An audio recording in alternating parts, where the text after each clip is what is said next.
First of all, like speaking is the fourth component of your exam. And in Pakistan, on the at the fourth component, you may have this exam right after your listening, reading, writing, as per your time slot. So we will be given 15 to 20 minutes time in total. So initially, the first part is the warm-up session. In the warm-up session, they can ask you some generic question. It can be about you, your profession, your hobbies, your hometown, and so on. There is no grading for this part, right?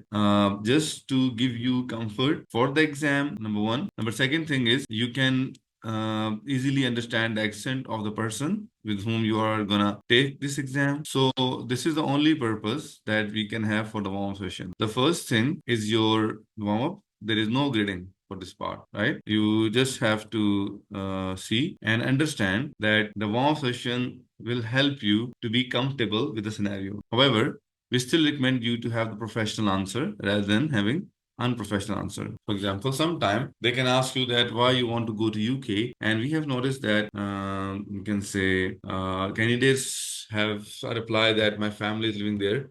That's why I'm going there. So this OET exam is not for the family visa. It is just for the technical or your professional, you can say, job. So for that reason, it is better to craft your answer more professionally, although there is not gonna have any grading on that. Then we can see it's a second part is your role play cards. In the role play cards, we have the professional setting. If you being a doctor, you will get a medicine role play card, and your speaking will be assessed based on the role play card only, right? There will be two cards, and per card we will be having 2 to 3 minutes time for speaking, and for planning, and then 5 to 6 minute time for speaking. It's a plus point in OET speaking that role play card will remain with you throughout the time. If you have any question concern, you can ask those question or concern from the interlocutor during that time. Interlocutor is the facilitator. He is here or she is here to facilitate you during speaking session, or if you have any question concern, they will be answering those question concern. Remember that they are not examiner.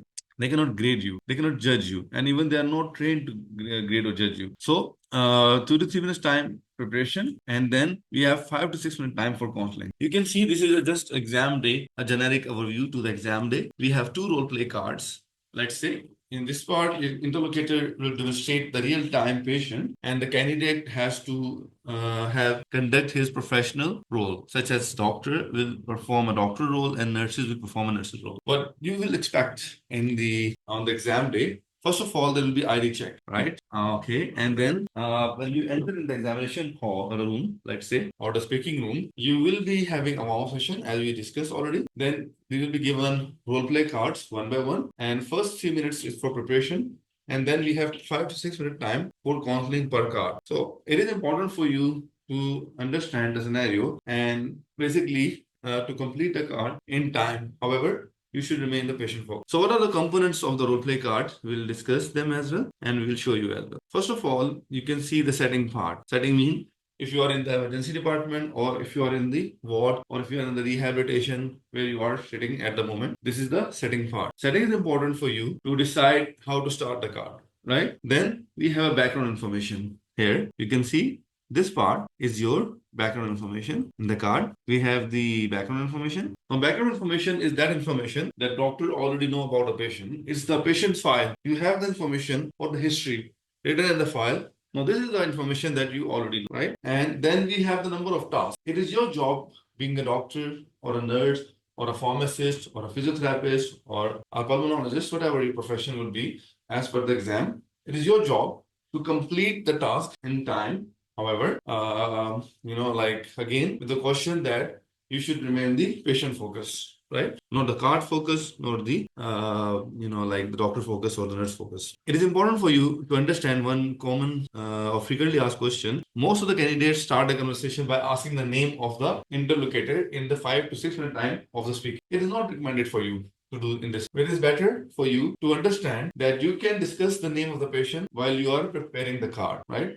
You can ask the name of the patient while you are preparing the card. So into 5 to 6 minutes of your time, let's say, you can start with that name. So in the preparation time of 2 to 3 minutes, you can discuss the name of the patient, like how can I call you during the conversation, or else if you're in the warm session, like the locator has informed you his name. Let's say if his name is Mohsin, so you can use that name, or you can ask that locator, can I use the name of Mohsin during speaking session? So basically, this is something that you can ask the patient. In speaking, it is important for you that 3 minutes of yours will be utilized properly, but we'll come to that later on. First of all, I'd like to show you the card. This is the nature of the card. You can see that, for example, we have this card here. We have setting. Then we can see there is a history part that doctors already know about a history part, and it's followed by your, basically you can say the the task. So basically you have to understand the task and you need to complete the task in given time. So now what we have over here, how to utilize 2 to 3 minutes of yours, the preparation time. First of all, you have to see if you are seeing the patient for first time or if you're seeing the patient for second time, right?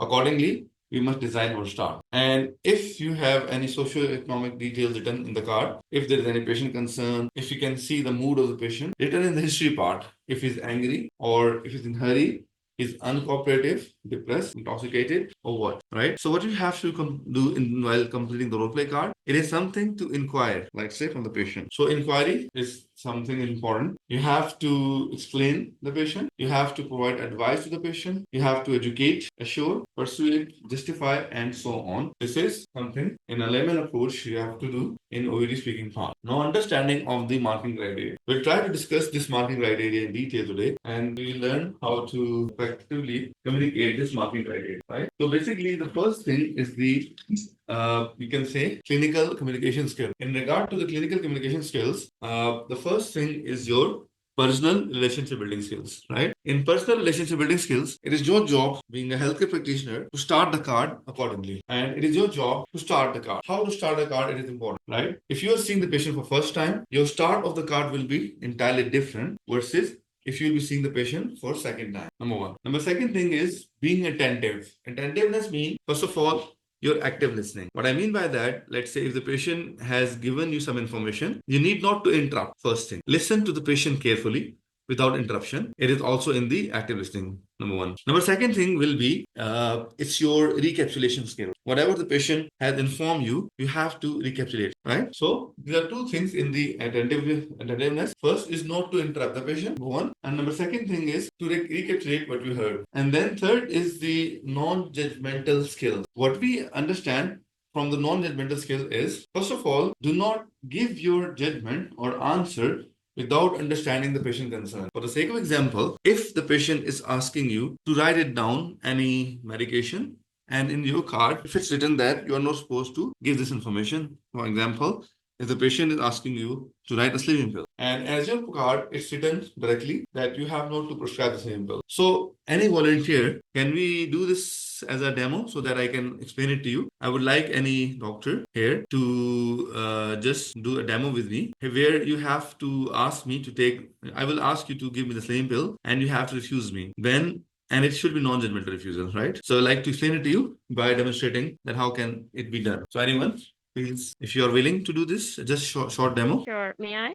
Yes, ma'am. Why not? Yes, ma'am. Should I start from the introduction? No, just to start from here. Well, Mr. Michael, it's quite important for Mr. Michael. I understand that you're having the sleep problem. So how can I help you today? Like that. Michael, I understand that you're having problems with sleep currently. So how can I help you today? Basically, I just need sleeping pills, doctor. I cannot sleep properly. I really need your help with that.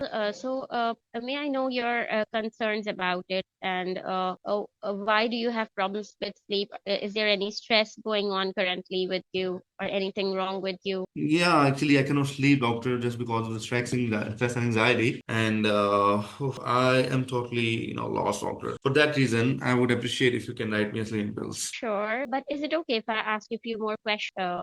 Okay, doctor. Can you tell me more about why are you lost, and is there something bothering you, or is there anyone teasing you, or you have exam Yeah, stress actually, or anything?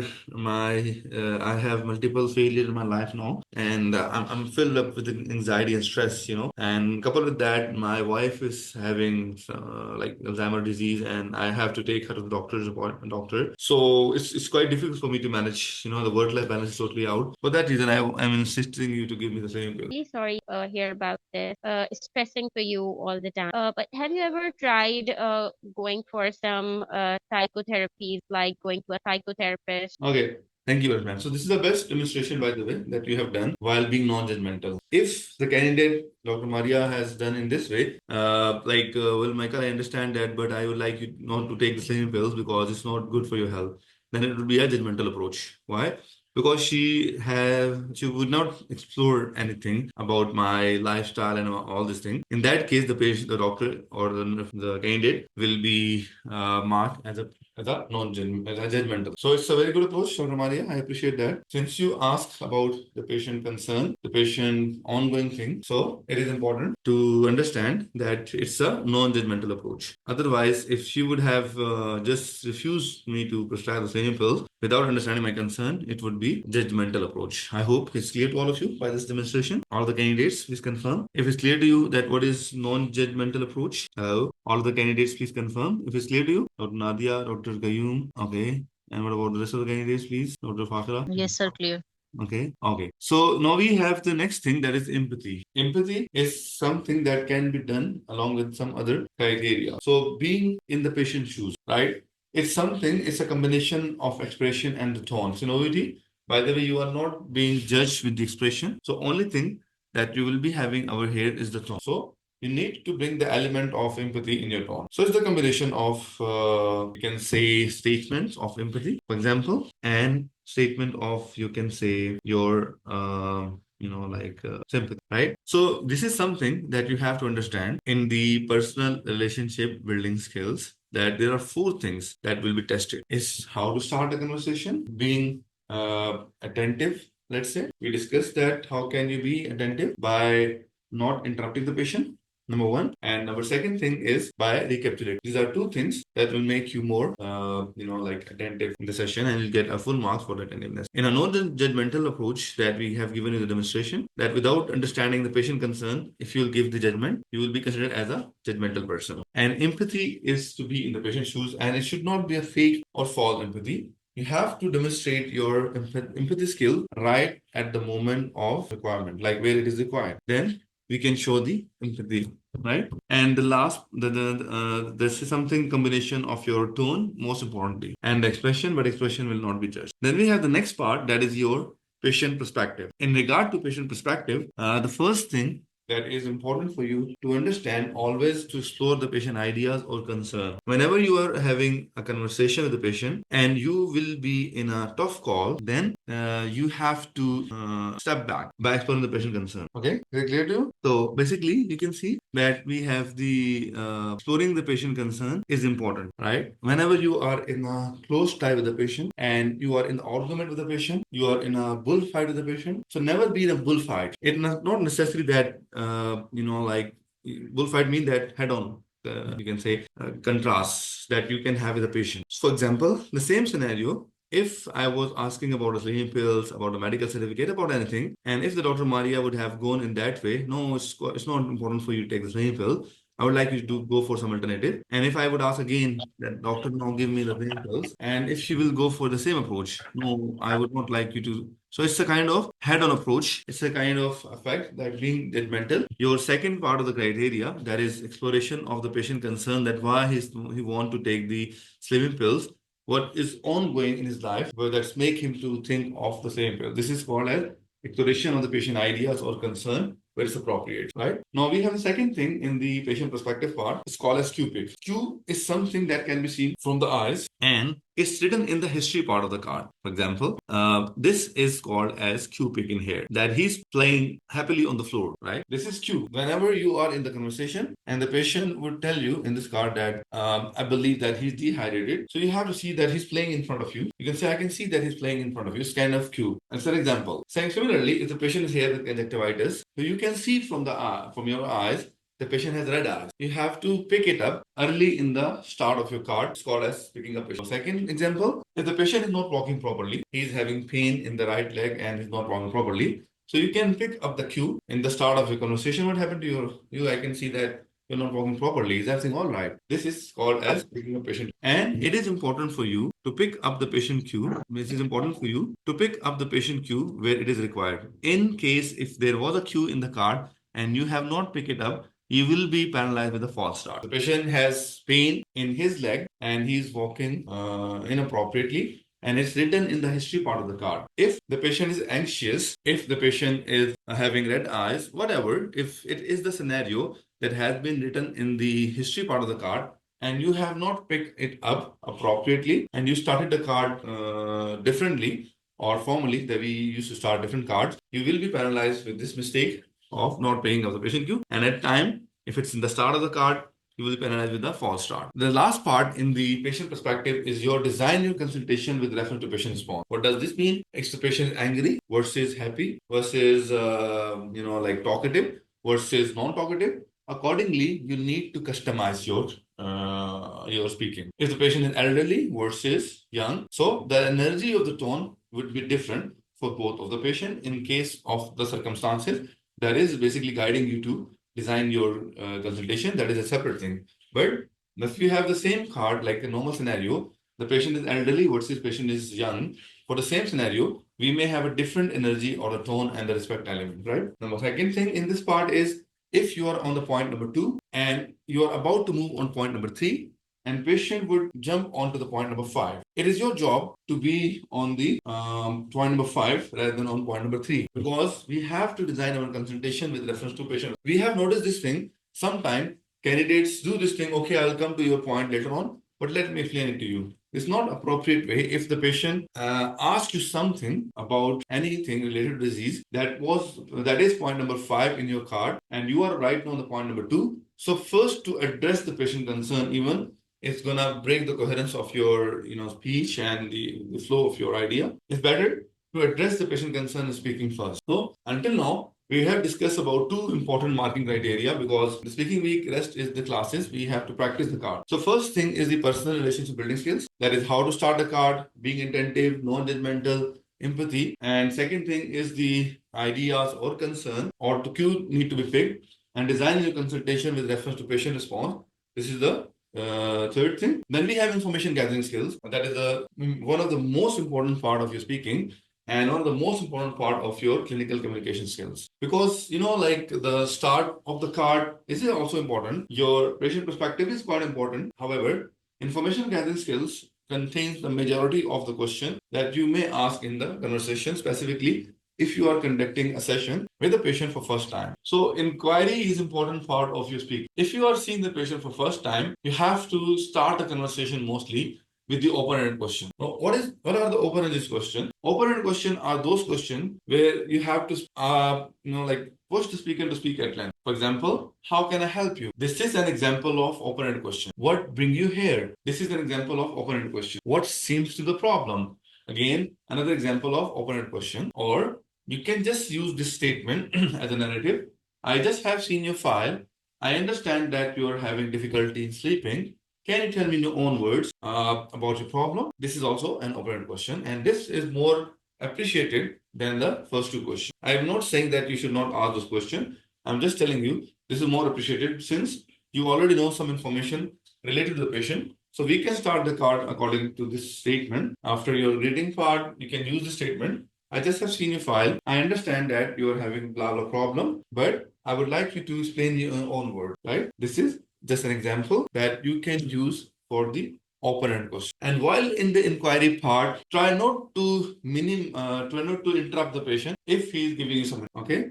And then we have closed-ended question. After open-ended, normally it's a closed-ended question. Closed-ended question are those questions where the patient has to speak at length, right? Sorry, patient will give you the answer in yes or no. These are the closed-ended questions. Let's say any question there where we can have the answer in yes or no or short answer. Then it is your closed-ended question. Such as, are you feeling any pain? It's yes or no. For example, when the pain started, maybe short answer. I think pain started 2 days back. So any question that can compose the patient to speak short sentences, this is called as closed-ended question. And this is the right time for you to show the range of grammar. Let's say we can ask different type of question in this part. We can ask the question ranging from WH type of question. Let's say how long, what, where. These are WH type of questions, right? We can start from interrogative question. Is there, did you, have you, could you? These are the interrogative structure question, right? And we can have the statement question, statement where we have the answer itself in there.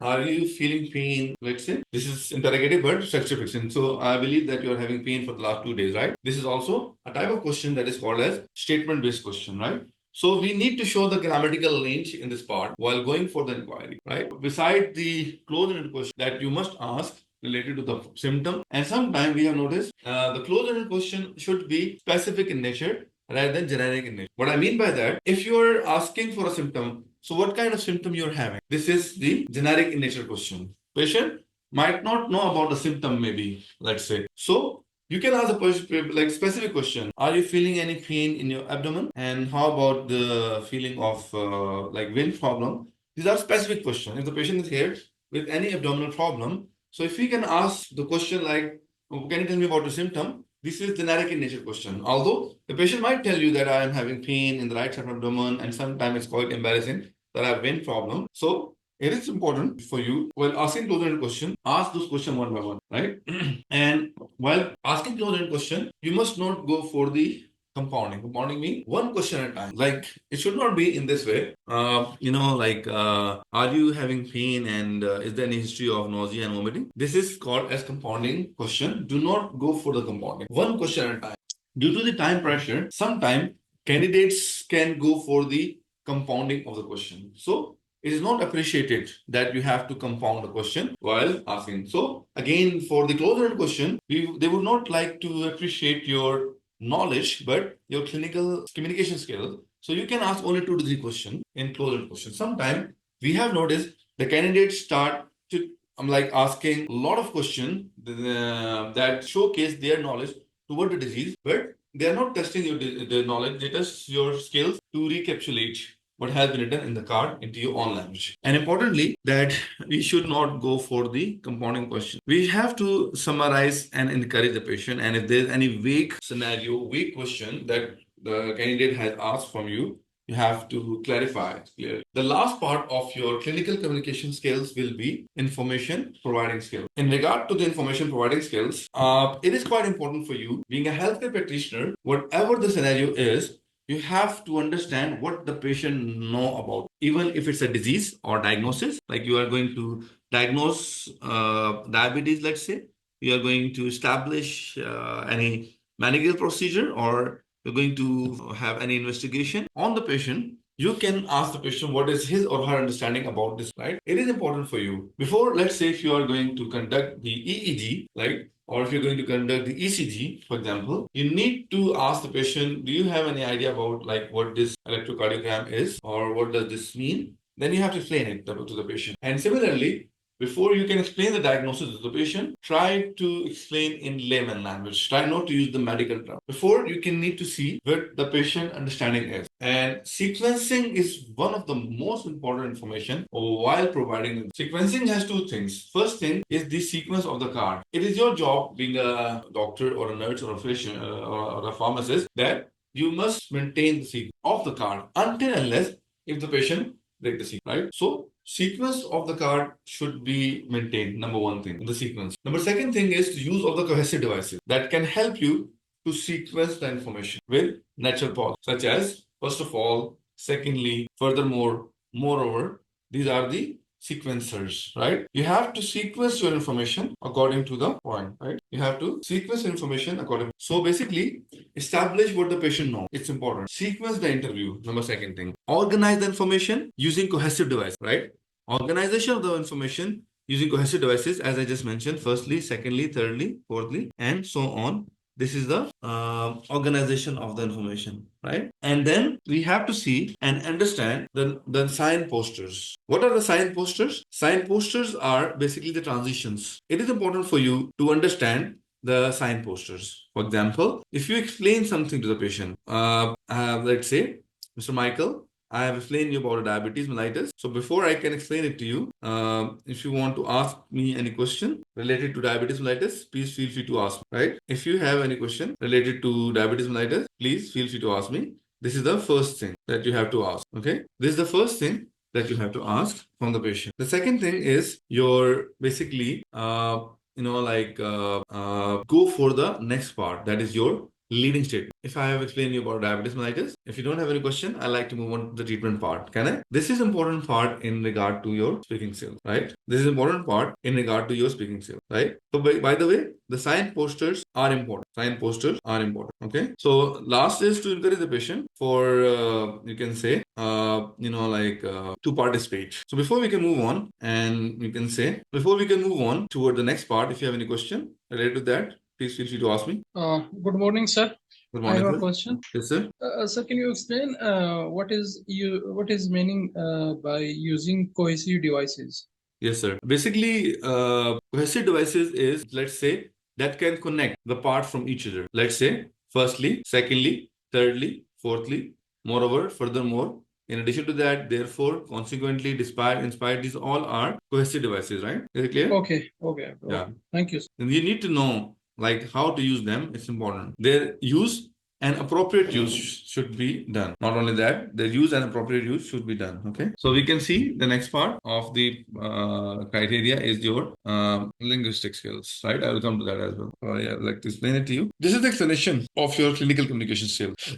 You can see how to start the card. The tone should be welcoming and high tone. If you are having the first encounter, right? In case if you're having the first encounter, you must have the high tone, right? You must have the high tone in case if you're having, like this thing. And if your case is second encounter, and so we must, and the bad news kind of thing, we can use the low tone, right? You can use the low tone. So by the way, this is something that you have to understand. That tone is totally subjective to the, you can say, to the scenario. So, sir, you want to say we have to change our tone according to the Yes. card given. It is very important for you to understand that your tone should be subjective to the scenario. I will explain it to you again.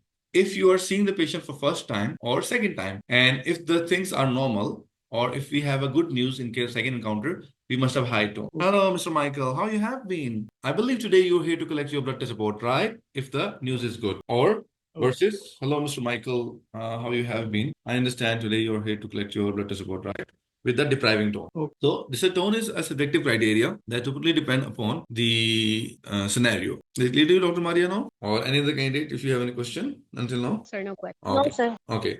Similarly, we have the high tone. Let's say, hello, Andrew, please come and have a seat, for example. And in case if it's an emergency situation, we have to directly start. Hello, Andrew, what happened to you? Or hello, Mr. What happened? Is there any significant bruises I can see on your body? Is everything all right? Like that. To the scenario, it's a cue as well that you can see, and your tone shows the anxiousness. Hello, Mr. Mark, you seem to be in pain. Is everything all right? Like that. So again, we have another scenario is the breaking bad news. Normally, the breaking bad news should be started with a tagging question, as like your second encounter. Hello, Mr. James.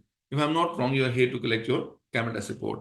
So here there must be descending tone toward the last part of your sentence. Like, hello, Mr. James. If I'm not wrong, you are here to collect your camera test report, right? So we must start the card with a low tone, and but you must be careful that it's not so much low that it could not be recorded. You have to start the card with a low tone, but let's say with that depriving tone. Then we have a second encounter. It must be with the ascending tone if we have a good news. Hello, Mark. If I'm not wrong, today you're here to collect your camera test report, right? With a high tone, right? Should be with the ascending high tone, right? Is it clear? Yes, sir. Clear. Yeah. Okay. So, by the way, this is your, you can say second encounter, and we can start the card with the, we can say low tone. Okay. So you can see there, we have the, Sir, sorry, one question. yes, sir. What do you mean by first encounter and second encounter? First encounter mean when you're seeing the patient for first time. Second is for follow-up. Okay. Yeah, second is for follow-up. It can be good news and bad news. Normally, second encounter is to hear for the report and for the follow-up, right? And it is something important when you start a card. If your card allows you, we can have the rapport building skill. Nice shirt. What a wonderful weather today. Would you like to have a glass of water or coffee, etc.? If your card allows you, if the scenarios allow. When we discuss about the open-ended question and closed-ended question already, we have the empathy. We can see depending upon the nature of the patient. We can also discuss about the active listening skills. Then this is example that I have already given to you for the range of grammatical structure in the closed-ended question. Can you go to the previous slide? Yes, please. Yes, sir. Thank you. Yeah. So by the way, you can see there we have these questions, right? That we have to go for the range of grammatical structure. We can have either or question as well. We have statement-based question. We have tagging question as ellipsis in question that can shorten your answer. Is it on one side, right? Rather than are you having pain on one side? It's in the flow of the conversation. You can ask this question. Is it on one side? Is it on one side, right? This is ellipsis. Ellipsis, the native speaker normally use to shorten your answer, right? To shorten your answer, we have to use the ellipsis in question. It's just on one side, right? Rather than completing the phrase. It's important for you in speaking as it's a direct instruction with the patient. Normally in writing, we don't have the direct interaction with the patient. In writing, it's a communication between two colleagues. But in speaking, it's critical for you to understand, as per their setting, that you being a healthcare practitioner are communicating with the patient direct. So anything that you believe can be a sensitive question, such as the hobbies, even smoking, drinking, weight, or the family history, anything that you believe is tricky to be asked, it's the sensitive question, right? Let's say if even it's a dietary routine, so we can request the patient first. Can I ask you, Mark, like, is everything all right at home, for example? Or I would like to ask you some question that might include some personal question as well, Mr. Michael. I'm gonna give you assurance that all the question that I will be asking just for the purpose of designing your treatment plan. So by giving some information attached to the patient beforehand, before you can ask some potentially sensitive information, you need to take the permission from the patient, right? And then you can see that you have to show the range of tenses. You can ask the past simple, present perfect, and present simple as per the scenario. If it's a pain that was there for like 2 days back, you need to ask the question in the past simple. And if it's still there, so you can ask the question in present simple. We can also ask something related to present perfect tense. The rules remain the same if the event started from the past, and if it's still there, so we can use the present perfect tense. Have you ever had this thing before? So I believe that you have been having this thing before, right? Like that. And present tense, continuous tense as well. So in the flow, you need to use all this tense. This is a structure, the sketch map for you to go for the open and close. This is called as collection of questions. It should be problem specific or disease specific question. And I mentioned that it should not be generic in nature. It has to be specific. Now we have the next part of the criteria is the linguistic skills. In regard to the linguistic skills, it is important for you to understand that natural flow of speech. Being a healthcare practitioner or any person who's taking the exam, or like by the way, healthcare practitioners are taking this exam. So being a doctor, being a nurse, being a pharmacist, you're from any profession. If you're taking this exam, in regard to the linguistic skills, we must maintain the natural flow of speech. It will be different for all the candidates. A person who normally speak fastly and he or she understand the language rules, and if he or she is maintaining the natural flow of speech, he is supposed to be a fluent person, right? So if it's a fluent speech that you can speak naturally with coherence, it is called as a fluent speech. So being a healthcare practitioner, it is your responsibility to maintain the fluent speech. There must not be hesitation, fumbling, or you can say ahs and in your conversation. Try to speak gently, slowly, and with natural ability of your speech. This is the first criteria that will be judged in your OET speaking. Then we have appropriateness. In regard to appropriateness, the first thing is the formality. Formality is not, it cannot be defined on one point. Formality means that you need to understand the card. Again, first encounter versus second encounter. Again, elderly patient versus young patient. Emergency case versus normal case. So these formalities will dictate you how to start the conversation. Because without understanding the scenario, you might not customize your introduction. Importantly, I would like to add one thing over here. You may have many statements from the internet, from ChatGPT, but don't memorize them. You can make your own pool of statement, but learn to use them. You may have thousands of statements on different aspects of your OET, but without practice, there is no benefit of having that pool. So having those statements and not idea to use them, it can lead toward the inappropriate start, and it will hit your formality. So how to start the conversation, which statement to be used, how your tone should be calibrated with the scenario, is called as formality. That you have to maintain the right formality for that. Jargon mean medical term. Since I mentioned that it's a kind of conversation between a healthcare practitioner that is typically a technical person versus the patient that is who is basically your non-technical person. So healthcare practitioner versus patient. So you should not use any medical term. To the point, even we mentioned that you should not use the vomiting. We have to use the throwing up for the vomit, right? For the diarrhea, we use the loose motion, right? For the hallucination, we use the hearing voice. For example, palpitation, we use the heart rate. So on. So we should not use any medical term. And if you have to explain or use the diagnosis, so it can be done either way around by using the medical term like diabetes mellitus, then explain it. So because diabetes is important to mention, or a diagnosis is important. The third part in here will be the tone. You must have the appropriate tone. Again, as we discussed previously, according to the scenario, you must adjust your tone. You need to learn about the intelligibility of your tone that we'll be discussing later on, like where to rise, where to drop, and to maintain the temperature of your tone is important. And appropriateness is the big term. It do include how to start the card, like it's include also the tone of the patient, the statement that should be appropriate with the scenario is called as appropriateness. If your start is not appropriate, you'll get a penalty for that. The third part of the criteria is the pronunciation or intelligibility. Intelligibility means when you are speaking, you must have a clear pronunciation. It is not accent. We don't appreciate to work on your accent. Accent can be developed, by the way. It's the beauty of the language. But here, the thing that they will be testing in your speaking will be your pronunciation, how you pronounce the rules of pronunciation, like stress on certain words and do not stress on certain ones, like vowels should be stressed, right? For example, teeth here, we stress the vowel, and consonant might not be stressed, by the way. So these are the sources. I'm not gonna go into details, but just to give you a brief insight, like which part of the word should be stressed and which part of the word should not be stressed, number one. Number second thing is, in the sentence, for example, you believe that, okay, this part of the word should be intonated high tone. Let's say, how can I help you today? So we can see, despite in help, I'm stressing on E, but at the same time, this help word is with the high tone. How can I help you today? It's important. So it's the tone management is called the intelligibility in the language. The correct word stress we already discussed. The last point is the grammar expression. In the grammar, basically, it's something, your ability to use the variety of grammar from tenses to sentences, from parts of speech to article, and so on. It is something that you must understand the correct words, the variety of grammar and accurate grammar. And last is the use of cohesive device. So this is the marking criteria that we discussed with the people. I hope it's clear to all of you. If you want to ask any question until now, please feel free to ask me. Any candidate, if you have any question at this point of time, if you have any question, please feel free to ask me. No, sir. Okay. So we like to go and basically solve this card. Like I'm gonna practice this card with the people. I need a volunteer so that we would have an idea. We'll try to implement the card in the class, and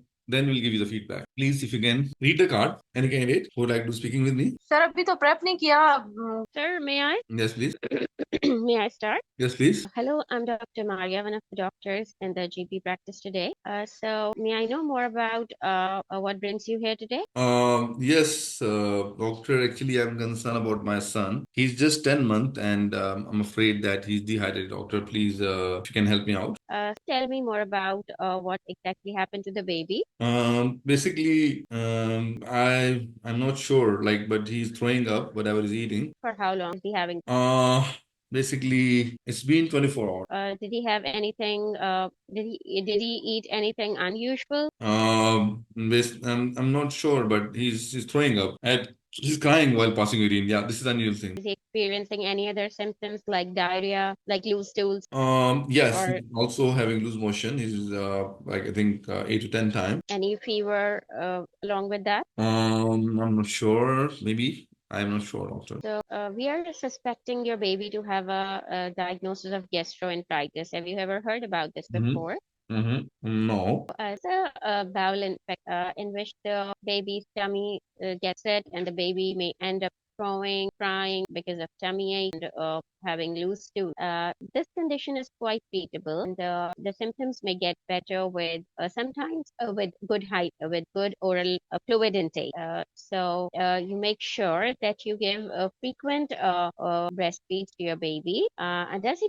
Sorry, may I ask you? Does he breastfeed or take the Yes, formula not feed? the best feed, doctor. Okay, Can you so tell I would me just advise about you. the disease? I don't know much about the disease. Okay, so this is a bowel infection. This can be acquired due to any unusual food that the baby might have eaten unknowingly, or maybe any germs from the ground surface. If the baby has started to crawl, they may lick the toys sometimes, so it may result in acquiring that bug that can result in this infection of the bowel, which results in all these symptoms that I've mentioned. Am I clear so far? Yeah, doctor, is there any medication that you like to add over here?